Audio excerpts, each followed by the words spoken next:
Sangli मिरजेत good Friday निमित्त विविध चर्चमध्ये प्रार्थना, श्रद्धा, चिंतन आणि शांततेचा संदेश. ख्रिस्ती धर्मियांचा अत्यंत महत्त्वाचा आणि पवित्र सण असलेल्या गुड फ्रायडे निमित्त मिरज शहरातील विविध चर्चमध्ये विशेष प्रार्थना, उपासना आणि धार्मिक विधींचे आयोजन करण्यात आले होते. या निमित्ताने सकाळपासूनच चर्चमध्ये मोठी गर्दी पाहायला मिळाली. गुड फ्रायडे हा प्रभू येशू ख्रिस्त यांच्या वधस्तंभावरच्या बलिदानाचा स्मरणार्थ साजरा केला जाणारा दिवस आहे. ख्रिस्ती बांधवांसाठी हा दिवस अत्यंत गंभीर, चिंतनशील आणि शोकमय मानला जातो. पवित्र सप्ताहातील हा एक महत्त्वाचा दिवस असून ईस्टर संडेच्या आधीच्या शुक्रवारी तो साजरा केला जातो. त्या दिवशी प्रभू येशू ख्रिस्त यांना वधस्तंभावर खेळण्यात आले अशी धार्मिक श्रद्धा आहे. मानवजातीच्या पापांची क्षमा व्हावी यासाठी त्यांनी आपले जीवन अर्पण केले असा विश्वास ख्रिस्ती समाजात आहे. त्यांच्या या महान बलिदानाच्या स्मरणार्थ श्रद्धाळू उपवास करतात, प्रार्थना करतात आणि शांततेचा संदेश देतात.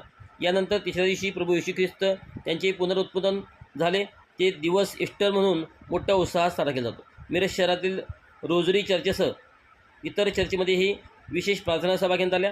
रोजरी चर्चमध्ये लाझरस यांनी श्रद्धाळूंना संबोधित करत प्रेम, क्षमा आणि शांततेचा संदेश दिला.